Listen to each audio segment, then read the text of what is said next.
I, I am resident of Collinsport for YouTube, joined by the author of the Dark Shadows Daybook, Patrick McCray. How the hell are you, sir? I'm fine, but Joel, is that a sound effect? Do you have a thunderclap at the beginning of this? It sounded like the beginning of The Prisoner. Seriously. Is that like an intentional thing? No, I think sometimes the way Skype just clicks over, it sounds weird. Wait till you hear it.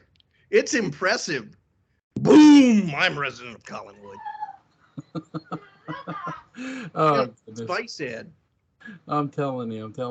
So we're here to discuss the vampires of Collinsport. We all know that Barnabas was the most famous vampire, of course, in Dark Shadows history.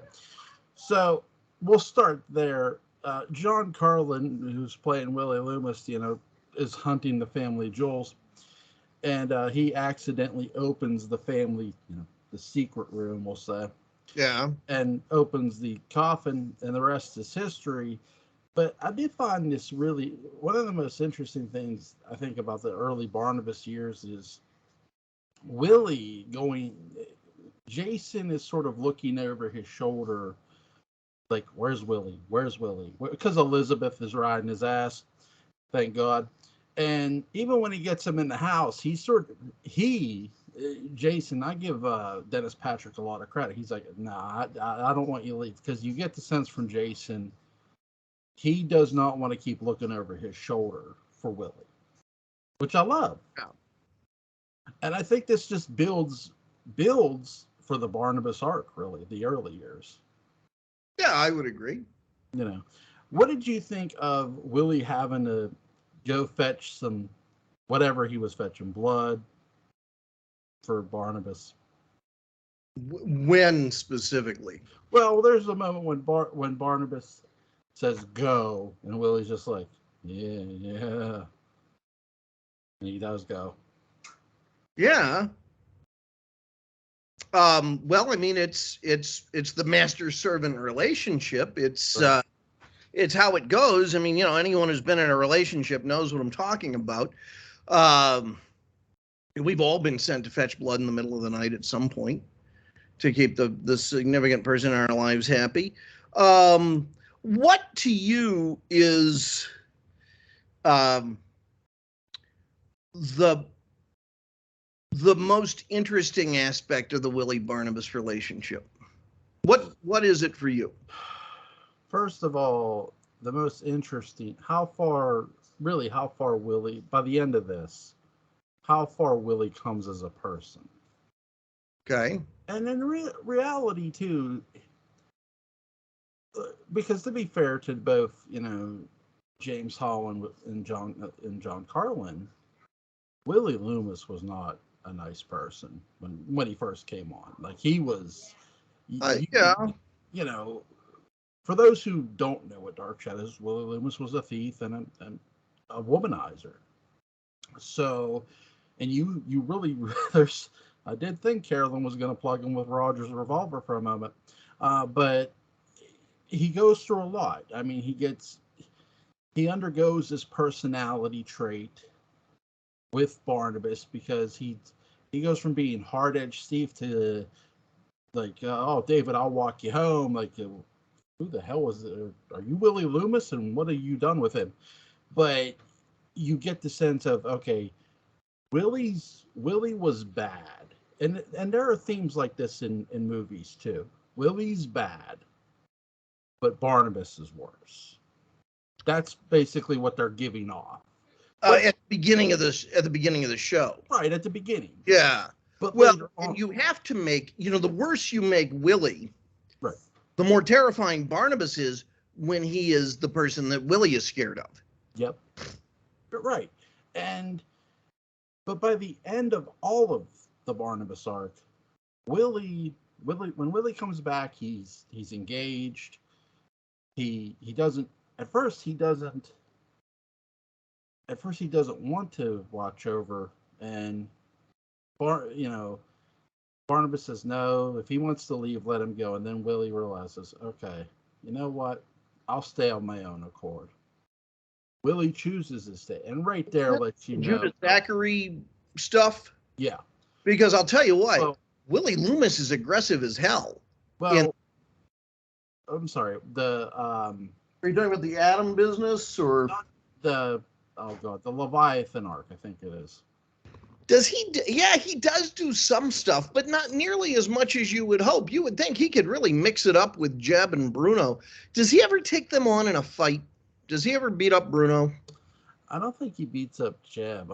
Somebody beats the hell out of Bruno. I forget it. Roger clocks him over the head with a candlestick. It's like Clue. Does he? Yeah, that's how I think maybe that's how Bruno dies. Is that Roger? It's weird because it's Roger's last hurrah on the show.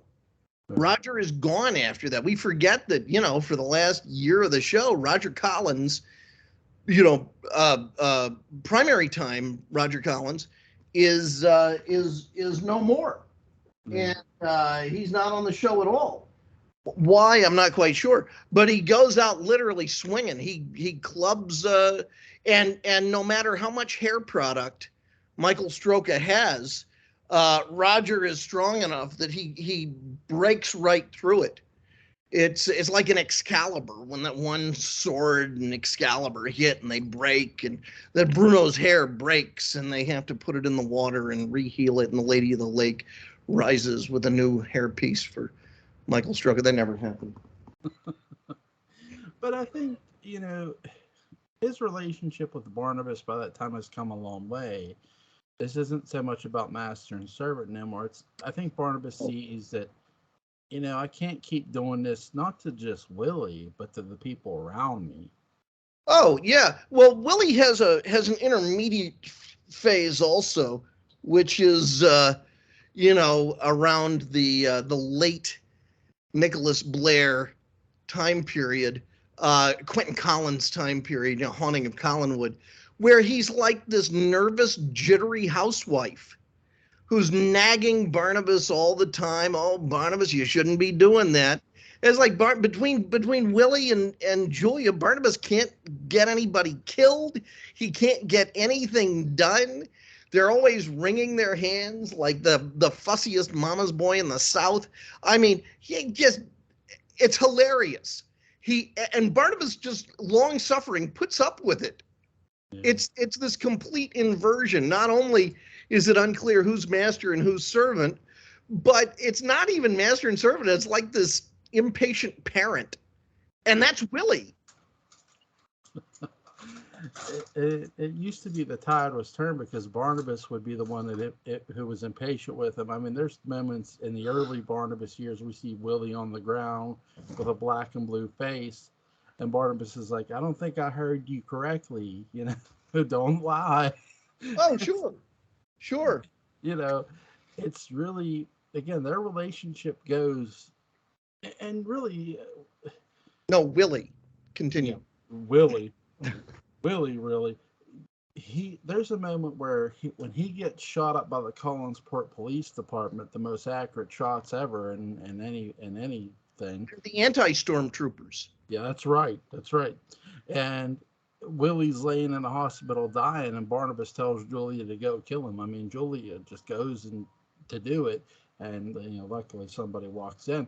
But it's like, poor Willie. Then he's committed. Then he's in the sanitarium.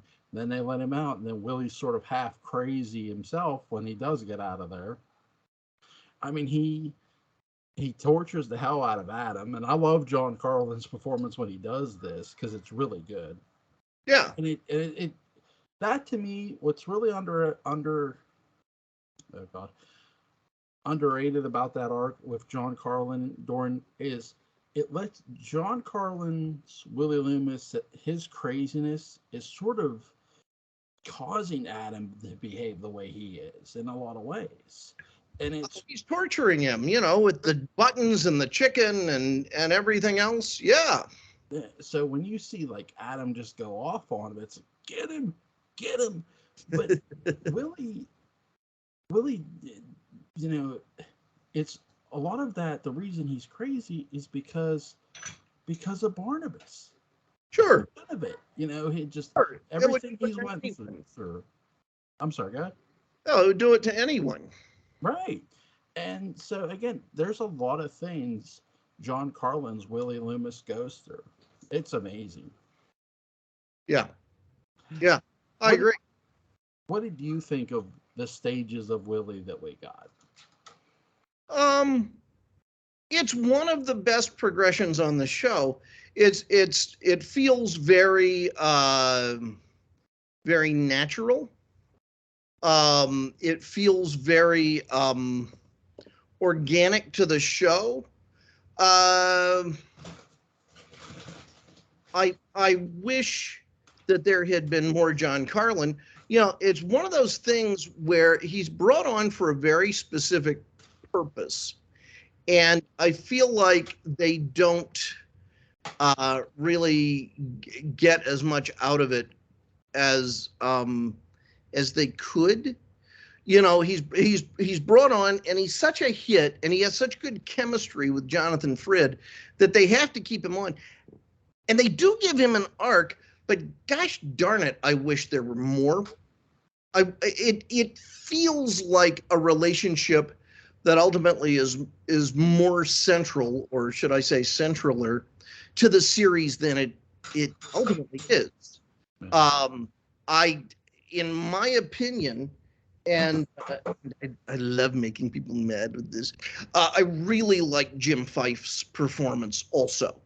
I'm not saying it's better or anything like that. It certainly is wacky and over the top, but intelligently so.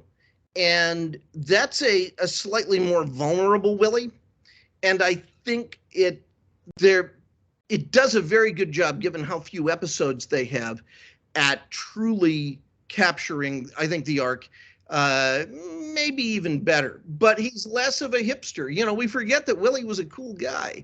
You know, if you see him at the end of the series, he's got really long hair, and he's up to everything. So, Yeah, I think Jim Fay's performance, it's a lot different than John Carlin's, and that's what's great about it.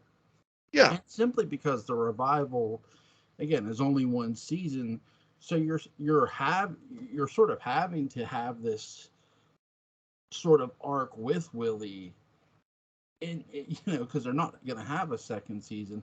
But he does a really good job. He goes from being this stuttering guy who has trouble forming words at times to, well, now he's talking like a normal dude. It's like, whoa. And it's great. It gives you the sense of Barnabas's power, of the change. It's like, okay, so he must have got some of that from Barnabas biting him, you know, which is Oh, I never thought about that. great. I You don't always think think of it as weakening him. right. I think that's the thing too. Like when he bites Jim Fay's Willie Loomis, I don't think it's so much a weakening. It changes him. And that change allows you to see this great character that he gets to play, because the actor gets to change, really do a good job of showing his craft. Because okay, I go from this stuttering person to this normal talking person, and when you notice as an audience member, you're like, holy shit, that's great, that's amazing acting. And it gets to show that sculpt. I think where John Carlin's sort of goes to a really good job is how scared he is, not just for himself, but for other people. Like, okay, him phoning saying where Maggie is. That's huge, because that's something too that it sort of gets, it doesn't completely get glossed over, but it sort of gets glossed over. Well, Willie's the one who, they use it more against him when he's named as a suspect. Well, he's the one who knew where Maggie was. Yeah, but he made the phone call. So if it was him, why would he make the call? But it's a really great character trait for him to do, and Barnabas just beats the hell out of him for it too. Yeah. Yeah. You know, the one of the things I talk about in the daybook a lot is you know, that we can't go too hard on Barnabas for you know, beating the crap out of Willie, because from the era he comes from, that's how you dealt with a home appliance. And that's what Willie is for him. That's a home appliance. It's like banging a TV on the side or something like back when they had sides. That's what it would be. I mean, good Lord, wasn't Ben Stokes frequently whipped? And aren't there references to Ben Stokes being whipped? Yep, Joshua makes reference to it, I believe. Yeah, it just does it for fun. But still, Barnabas is practically a wild-eyed, liberal, considering where he comes from, and how he deals with him.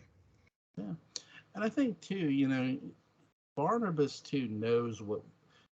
I'm like Jim Faze. I wouldn't call Jim Faze, Willie Loomis, a complete thief, and that's the difference too with John Carlins. He is a thief, and Barnabas knows this. Yes. So it's like I can't really take this guy at his word because I know what he is. So I need to hit him too.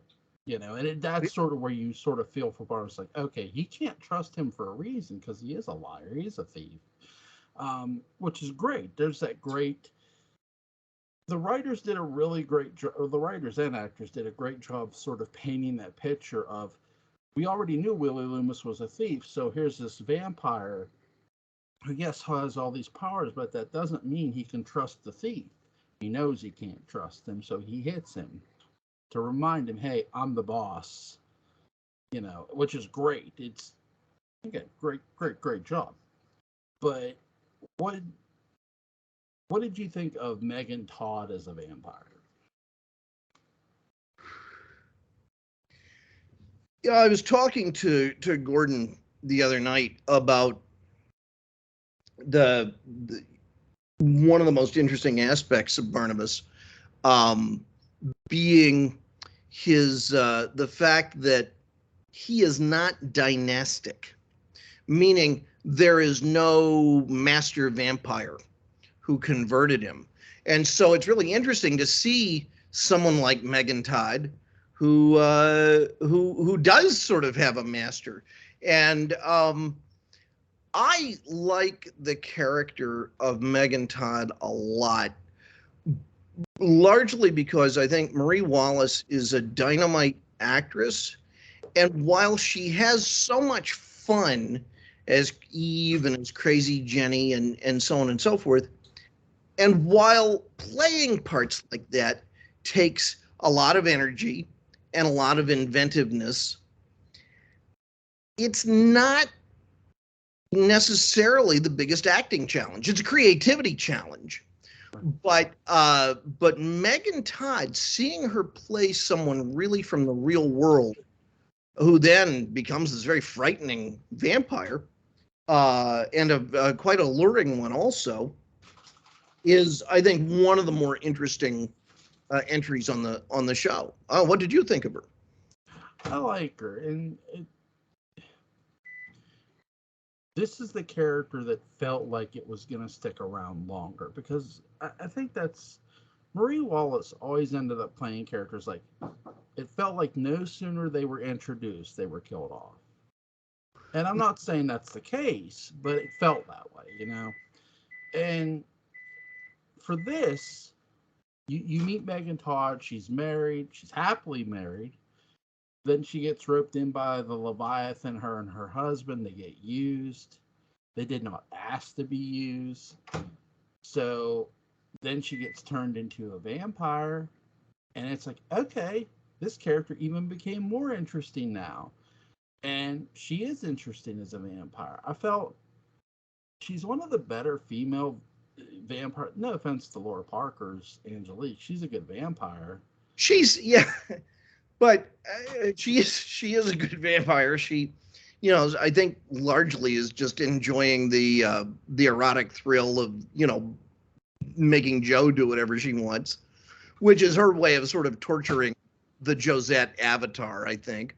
Right. But ultimately, it's just Angelique who has a temporary condition. Right, and I think that's sort of my thing with that. It's like it's great to see Laura Parker as a vampire, But it's like, it just feels like this is a character who's not going to stick around as a vampire too when you're watching her. No, she's gonna get fixed. Right. I think you get that feeling right away when you first see her too as a vampire.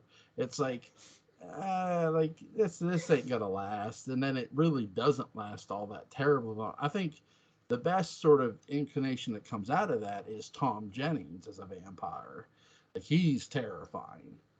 He is. He is a pure animal.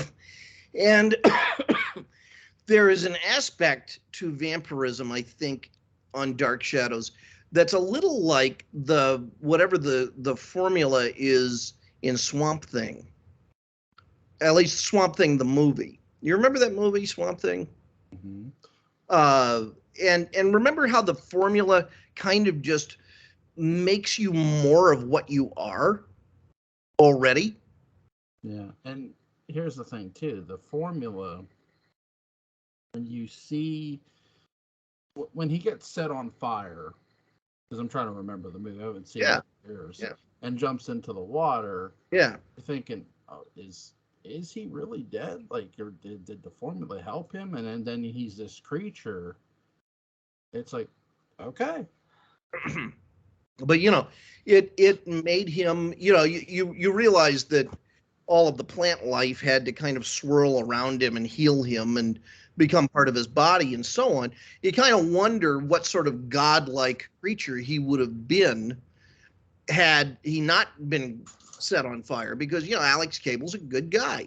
Yeah. And so he becomes this very noble creature who's actually very beautiful in his own kind of strangely majestic, verdant way, as opposed to Arcane, who turns into this, this sort of Razorback type, guy. And then the little guard who turns into this mouse-like creature when he gets the formula. And so I think vampirism kind of makes you more of who you are. Barnabas is this, his worst element is just being this cold, insensitive aristocrat, because that's the era from which he came. And so that's what it amplifies, where people are not really people.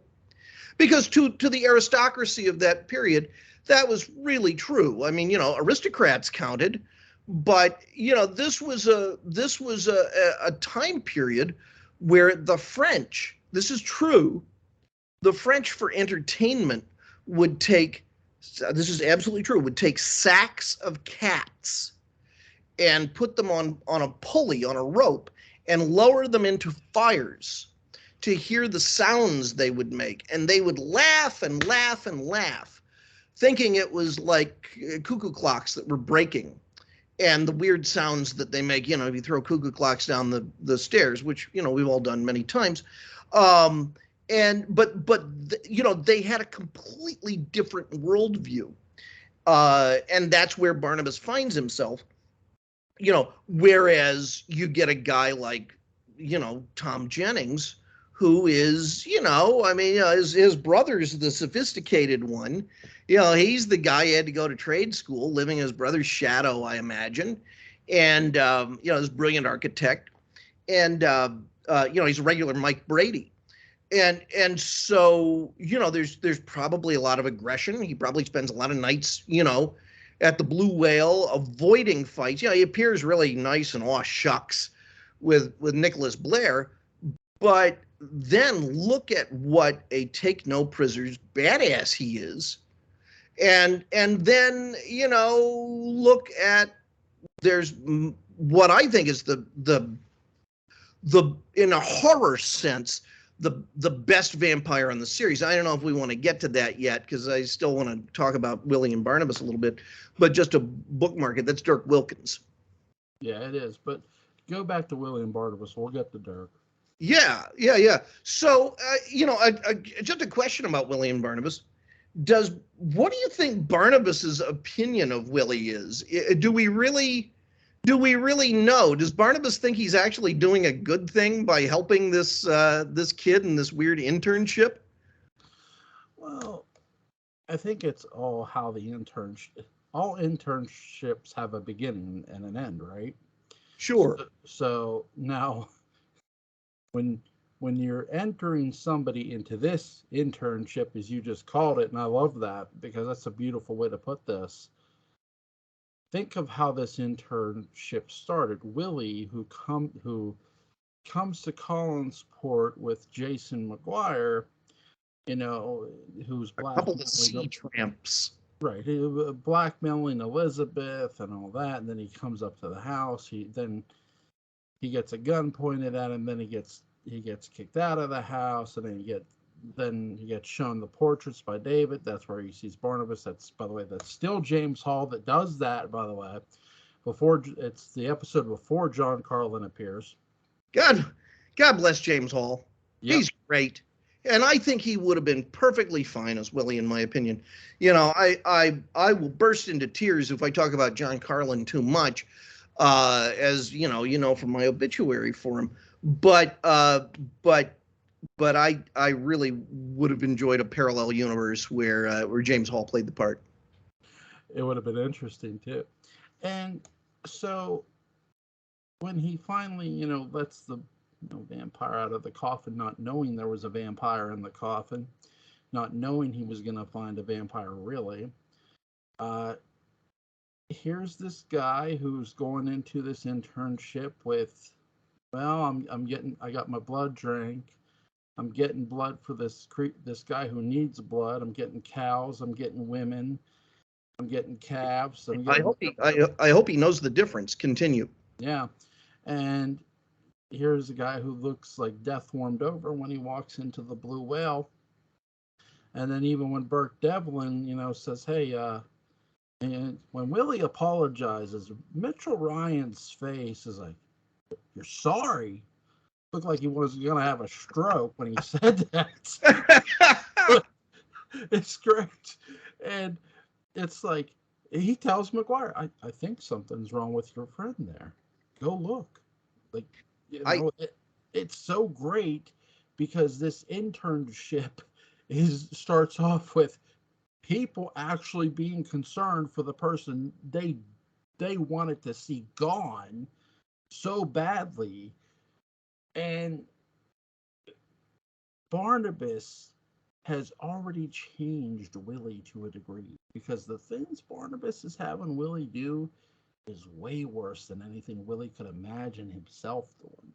It is, and I really, maybe this is me reading in stuff from the 1991 series, but I really think Barnabas, at a certain point, convinces himself that he's trying to turn young Loomis into a gentleman. And I actually have some of Barnabas's diary entries here about that I was hoping I could share with you because I think it might lend some insight into this. This is when he's making the big dinner for Josette, right? Or for Maggie to convince her that she's Josette. He says, I've spent well over 2 nights preparing young Loomis. He shows great promise as a pupil, but nonetheless requires frequent canings, and these weary me. I can still hear him whimpering at the thought of my instructive reprimands to properly execute Josette's favorite meal. He says, all will be well worth it. I was hoping that young Loomis might have some skill on the harpsichord, but his odd rhythms and chaotic melodies sound like iron kettles filled with coins and kittens being hurled down the stairs, and certainly puts the cack in cacophony. Very well. We have another goal and another opportunity to hone perfection. Courage, young Loomis. And then later, when the meal doesn't go well, he says, I found young Loomis eating the foie gras between 2 slices of spongy bread slathered with white sauce. Any dyspepsia he experiences is of his own creation, and I look forward to exacting the cost from his wage.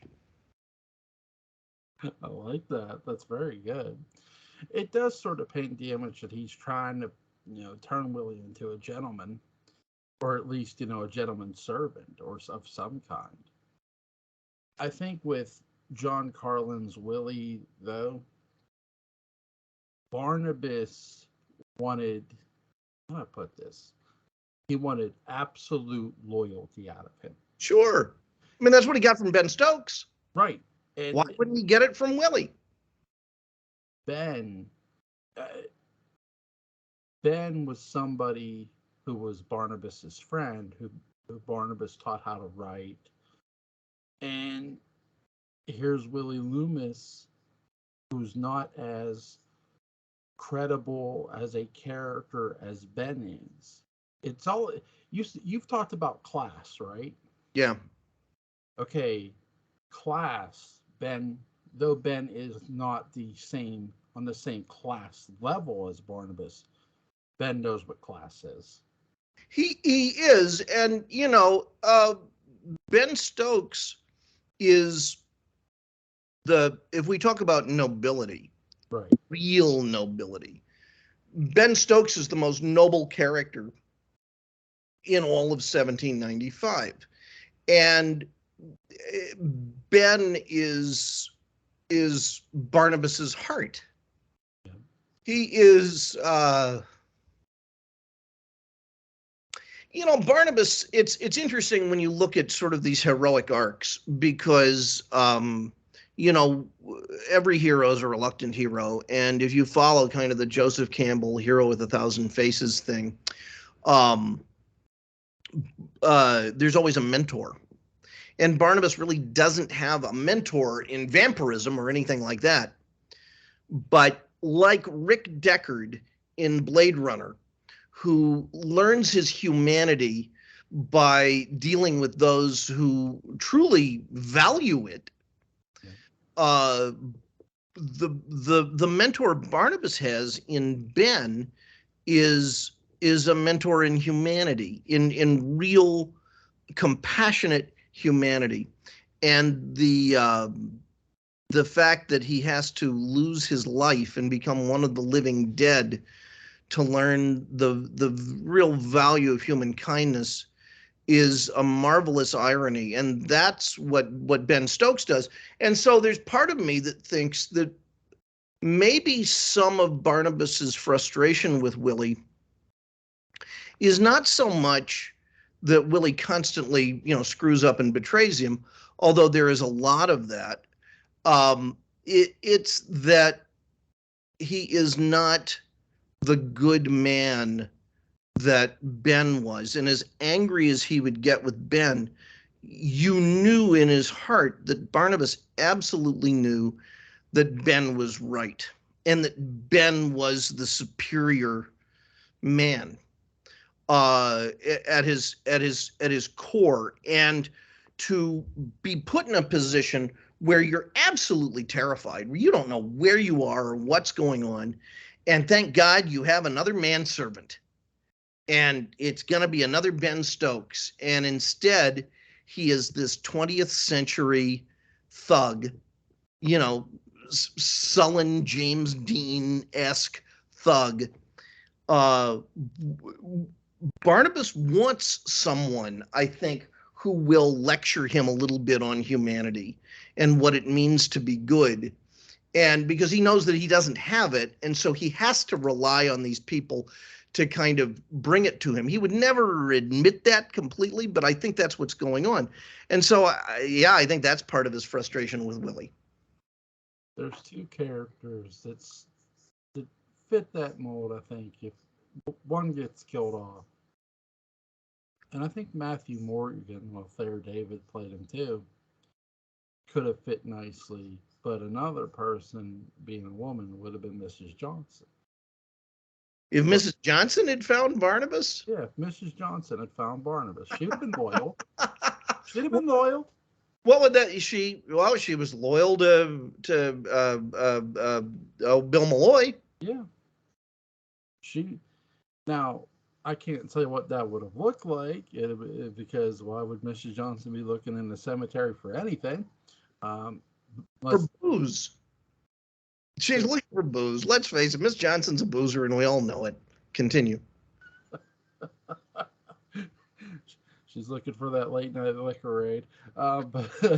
Yeah, she hears about the casks of sherry and brandy that Joshua Collins hid in the stores in case the Dutch invaded or something, and that's what she goes looking for. She's so desperate. Roger's locked everything up, and so she has to, she has to go into the cemetery, and Barnabas, instead of hearing this heartbeat, there's just the smell of cognac that's coming off the painting, and she knows that she has to go find him.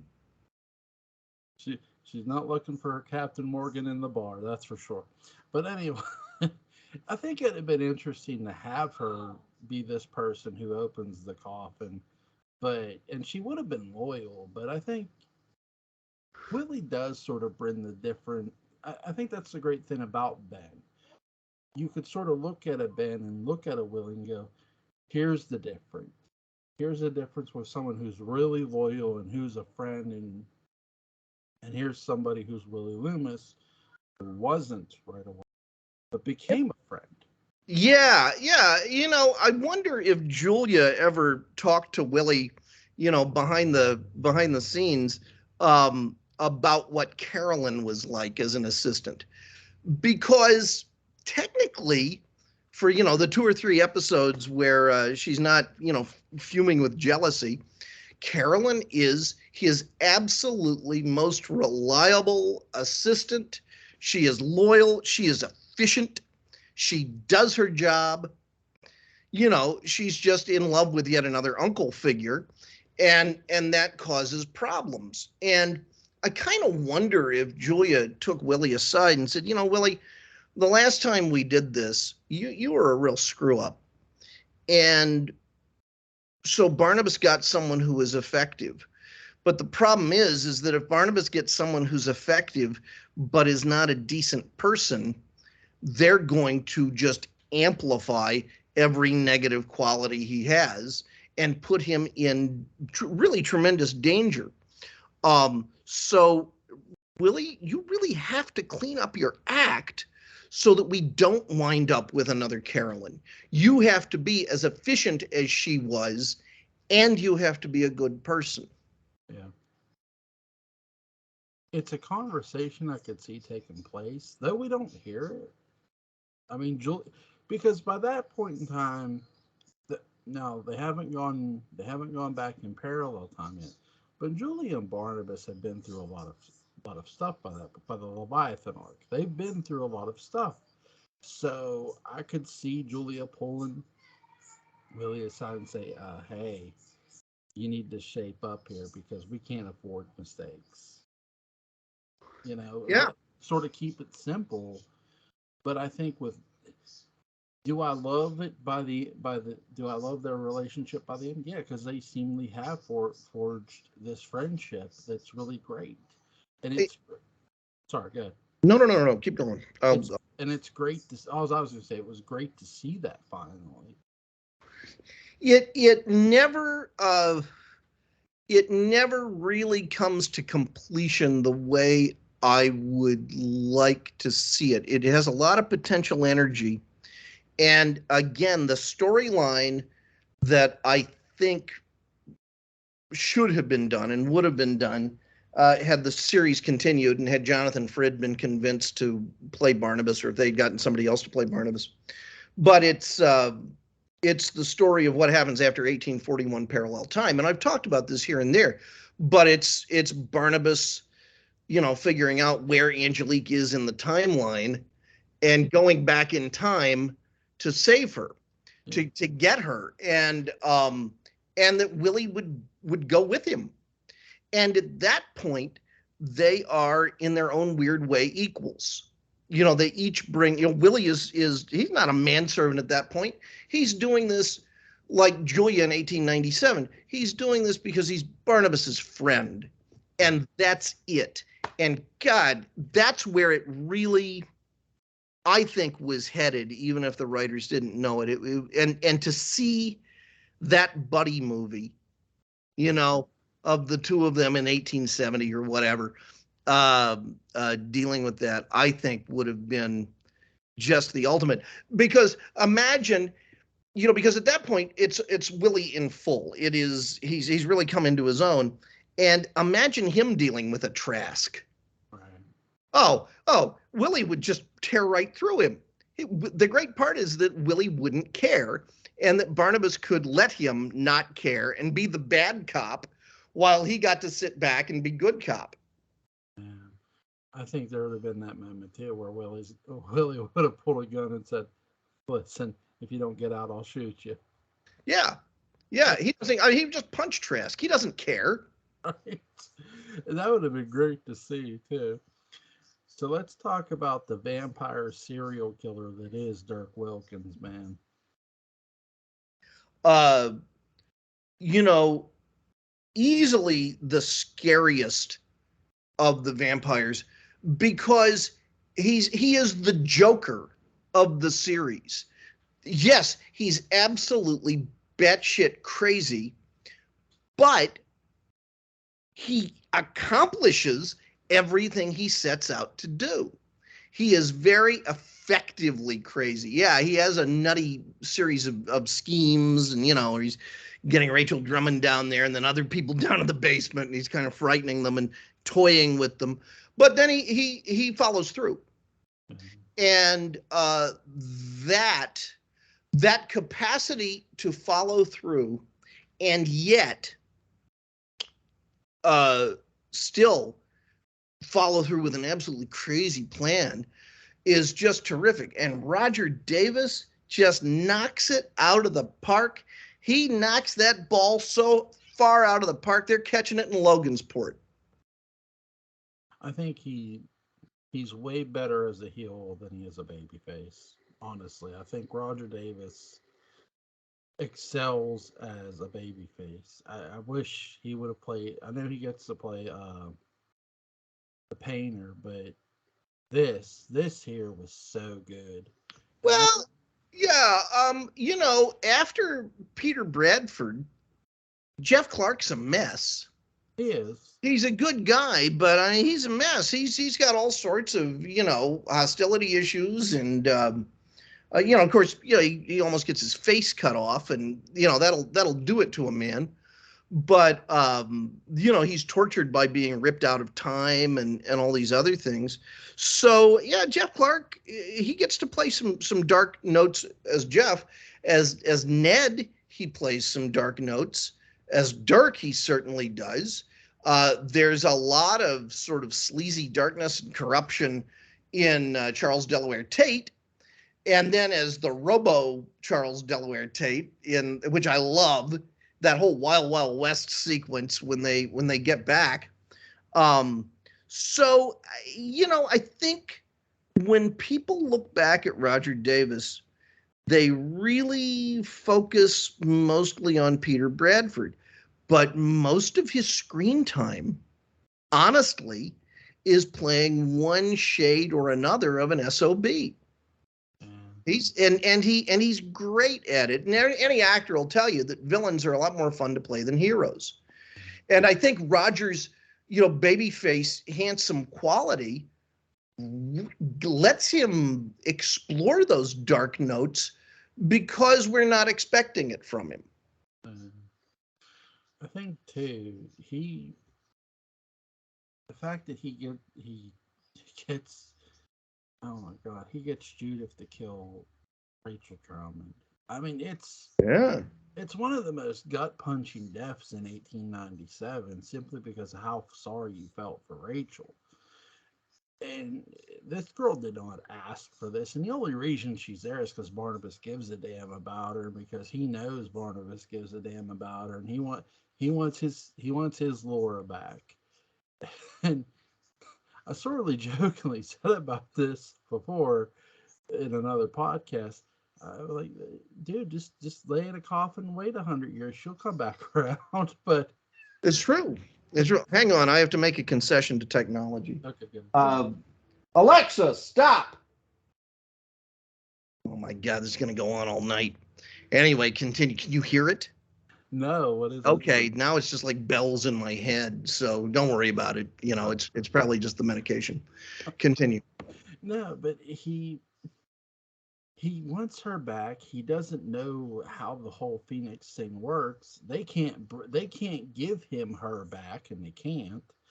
And it's just like, this is literally costing Rachel Drummond her life, and he's You're right about the Joker thing. He does things so randomly that it makes him unpredictable, and it just makes him that much more scarier as a vampire. It's like, man, what's this dude gonna do next? And that's sort of what you're waiting for. Like, you're watching Dirk Wilkins, watching Roger Davis steal 1897, basically. Yeah. Well, and they have to portray vampires like this because unless they really want to go someplace by having, the anti-Barnabas, you know, it's good to have Barnabas, who's an imposing figure, face someone who's imposing in an entirely different way, because that forces Barnabas to call on new skills and sometimes show compassion. There's all that stuff when he confronts Tom Jennings, and and you can tell it's like, on one hand, Barnabas wants him to live, to get back in his coffin and be safe, but ultimately he can't do that because this guy's a crazy killer. And one of my favorite lines in the series is something like, he asks Tom, Tom, what do you want, or something like that. And he says, I want to live. And it's so obvious, it's kind of a funny line. It's like, what do you mean, Barnabas? I want to live. I don't want you to kill me again. And he does anyway. I guess in the sunlight, is that how he finally goes? I believe so. Yeah. But those are marvelous moments that, I mean, I am not an expert in other vampire lore, series and so on. I haven't seen a lot of True Blood. I've seen Buffy. I don't remember it that well. But to me, Dark Shadows really explored the nuanced experience of the vampire with a lot of variety and a lot of humanity. My favorite vampire, one of definitely was Roxanne Drew. I love how they did this character. I was waiting for that to come up. Yeah. Literally, I wish they would have never revealed it was Roxanne in a sense. Keep it a mystery because I think that was so different. Like you knew Barnabas was a vampire. At least I did when he came out of the coffin. Sure. Yeah, it's obvious. Yeah. Right.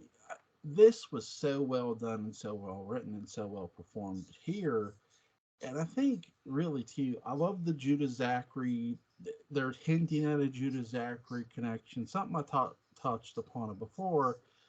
I wish they would have made Roxanne Drew, instead of it being Barnabas who turned her, have Roxanne Drew be the first Drew that settled in Collinsport. Yes, she did have a family, and the family left her, but she got turned by Judah Zachary as a vampire, and Okay. she was under his control. He chains her up the way Barnabas got chained up, and that's who is going to help him defeat the Collins family. It's a good story. It is the thing that we lose with that, though, is just that irony of Barnabas, Yeah, having to deal with something he's created, but right. that he both created and will create, Uh, and that's a lot to unpack, and it's and so she has all the more reason to be dealing with Maggie and taking her out and so on. yeah. Really, too, I like how she's sort of bullying Sebastian too. She's really intimidating him, and because he tells her, I know that what I said to them isn't true. That you really want this to happen to this family. It's so good between the two, and you can tell she just, you know what. So there is that's sort of your hint that the Collins family may have did something to her, but you don't know who, right? I think Yeah. that you sort of like, it Barnabas? Maybe it was somebody else. Who knows? But we don't know, and that's the beautiful part too that builds to the mystery. I think she's one of the most underrated vampires on the show. Well, Yeah, I think one of the reasons is that she doesn't really get a chance to do as much as she could. So there's sort of wasted potential, once they know that they're wrapping things up and it's going to be about Barnabas and Angelique, it's sort of like goodbye Roxanne. Yeah. Um, and it feels like it just turns into a thing to fill up some story time on the show, and that's underselling her potential. Yeah. She, even though they do that, she does do a good job of being a menace at times. Oh, Right? oh no, this is no insult to her at all. No. It's me saying, gosh, I wish they had been able to do more with her. Yeah, I do too. I think sometimes characters just happen to get underutilized in a show, and it's no fault of theirs. It just happens, and Yeah. that's just the case here. I think they all have their own thing. I do look, my favorite look though is because this is pre House of Dark Shadows when they do this is Angelique's white dress of the vampire. It's her uniform. Yeah, It's her work uniform. yeah, It's like she should have like a little name badge. yeah, Hello, I'm Angelique. I'll be your vampire tonight. Can I show you to your coffin? yeah. House of Dark Shadows. Everybody turns into the vampire. You got Stokes, which were you shocked by that he turned in the movie? Yeah, I was.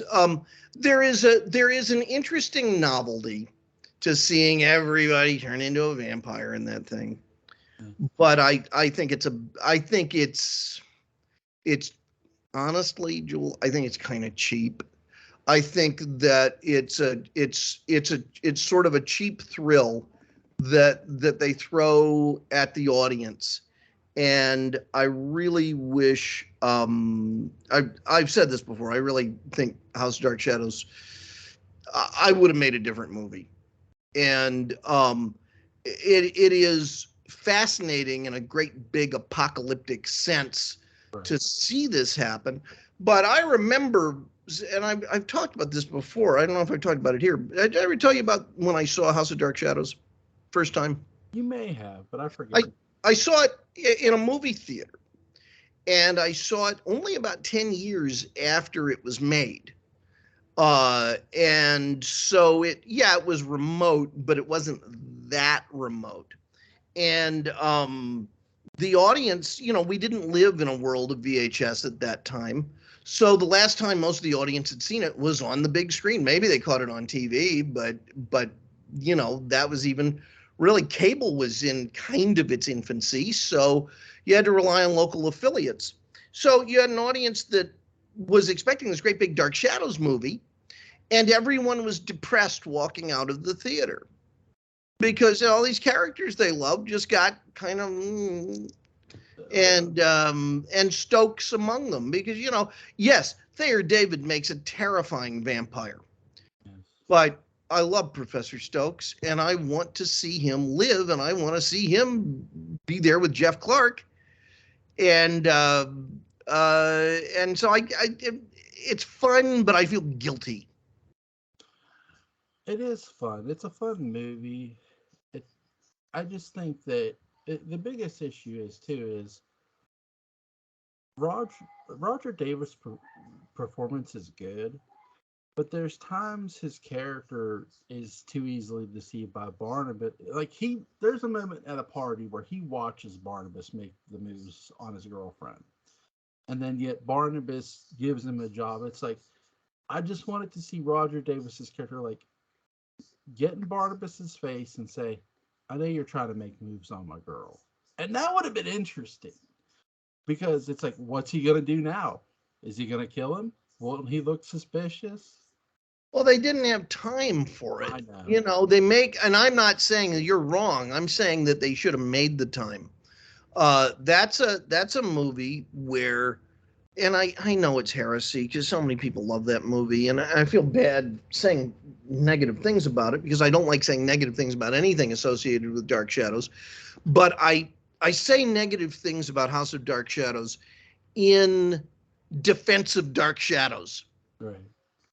And when you watch that film, if you don't know really the mythos, it is, the time is compressed so much and so many events are happening so quickly for the audience.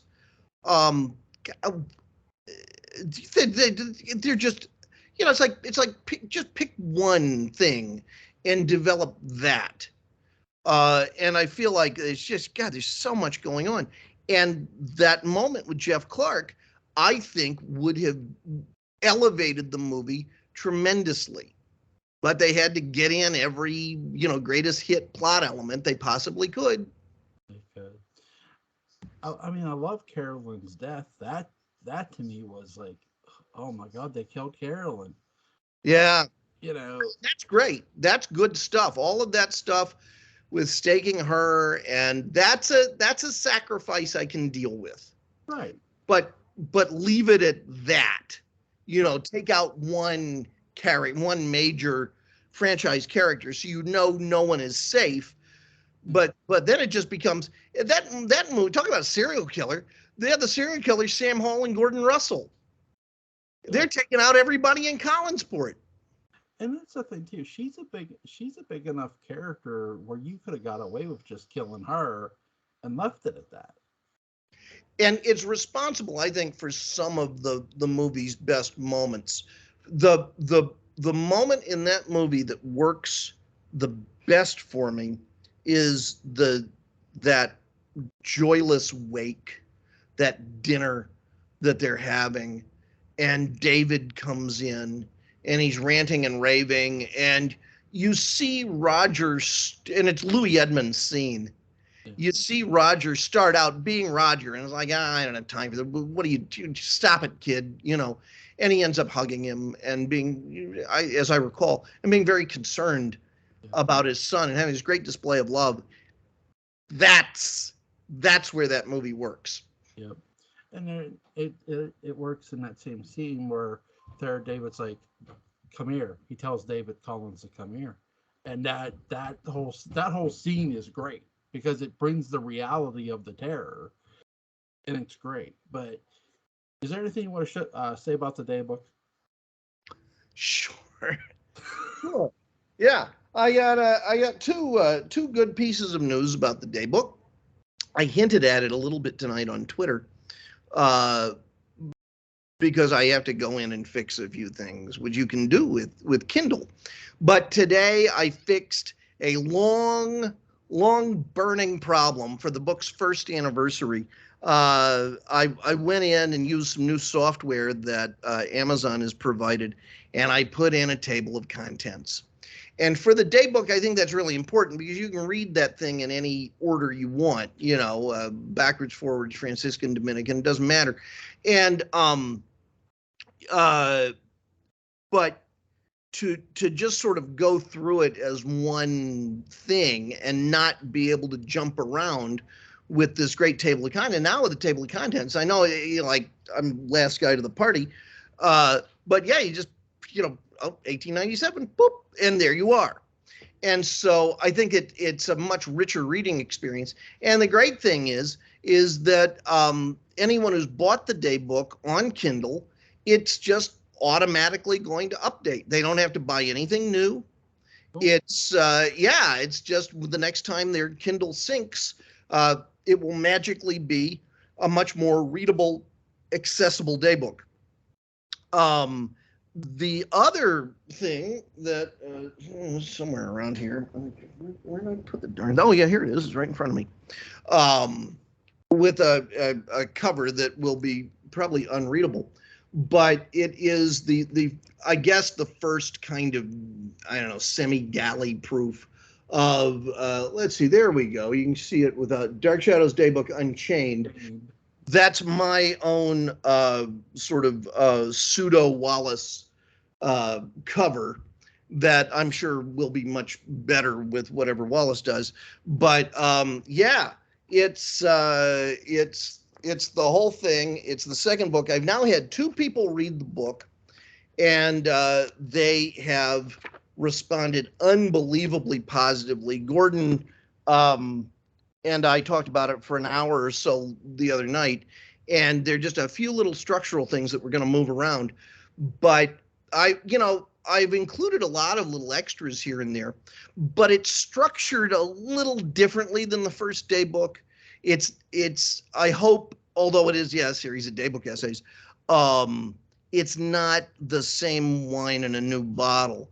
I think it's a deeper dive. It is the pieces are more mature. I wrote them largely. There's stuff that didn't make it into the first day book. Yeah, that's fine. But most of it is stuff that I wrote after we locked down the last day book. So the pieces are just a lot more mature. They go in greater depth. And for the longest time, I thought it was a mess.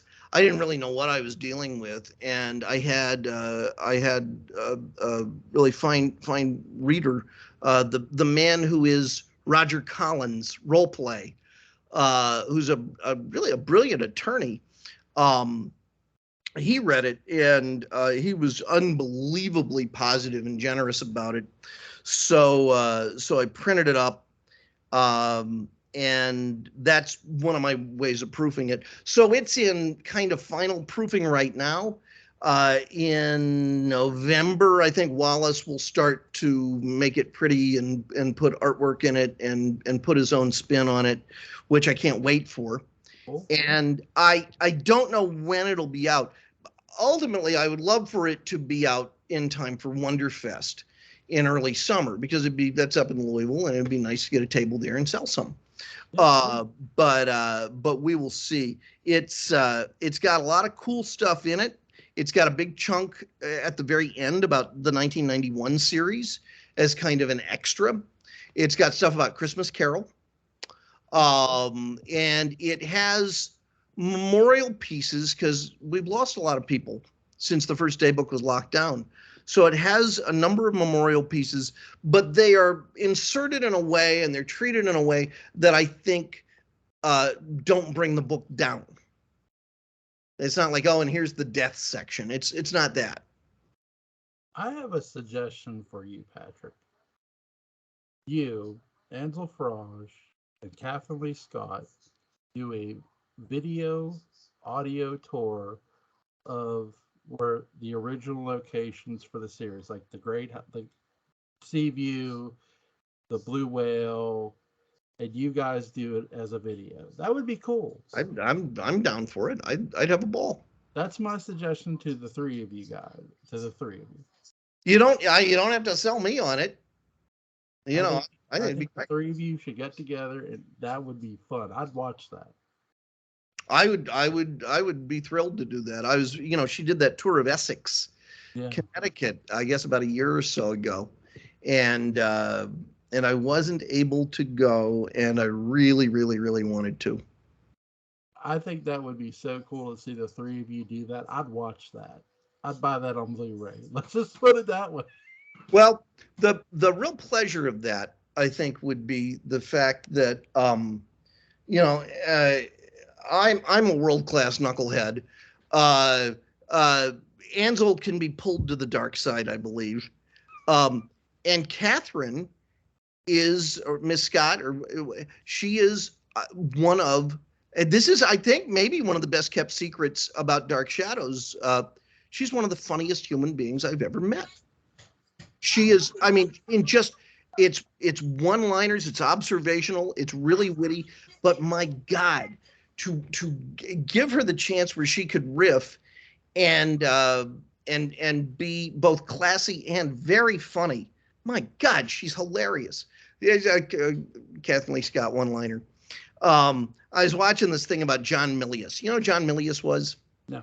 Okay, John Milius wrote the Indianapolis speech in Jaws, and he wrote Apocalypse Now. And he's this crazy, crazy Hollywood guy who carried a sword into meetings. They called him Barbarian. He was a genuine nut. And he wrote and directed Conan the Barbarian. I mean, just a big, rough, tough, take no prisoners guy. And I asked Catherine once, I said, Catherine, just hypothetically, in a fight between John Milius and Dan Curtis, who would win? And without missing a beat, she said, the lawyers. Funny lady. Really, really, really funny. I mean, intensely funny woman. That's all. Witty. Is there anything you want to add before we go? No, this has been fun, Jewel. And Three Musketeers, maybe? Yeah. Listen, next Friday, me and you, the Three Musketeers. We'll do the Three Musketeers. Then the week after that, we'll do Westworld. Okay. So, in that order, next week, Three Musketeers, me and you, because I'm gonna watch both sometime. Okay, because they are one big movie that got split in two. Yes. So you got to watch them both. It has a hell of an arc. Yes. You're gonna love it. It's maybe the best movie of the '70s. You could easily posit that. A lot of great movies got made in the '70s. So that's what was great about Best decade for Hollywood. Yep, definitely better than the '80s. I don't care what anybody says. Oh, but no one's gonna say the '80s was better than the '70s, and if they are wrong. Well, here's the thing. I gotta tell you this before I go. Walmart, when I ordered Westworld off Walmart on Blu-ray, you know how much I paid for it? No. Somebody at Walmart smoking crack, $6. That's well, MGM, has released so many of those things, and just for nothing. So that's a great deal, and it's a lot better than the TV series. Shh. If you want the Dark Shadows Day book, not on Kindle, you can order it on paperback. Get it on paperback. I do. Go on Amazon. The link will be in the description box. Go pick that bad boy up if you have it. He's Patrick McCray. It is always a pleasure, sir. And he's Jules Sane. I'm somebody. You have a good night, man. Take care, sir. Bye-bye. Bye.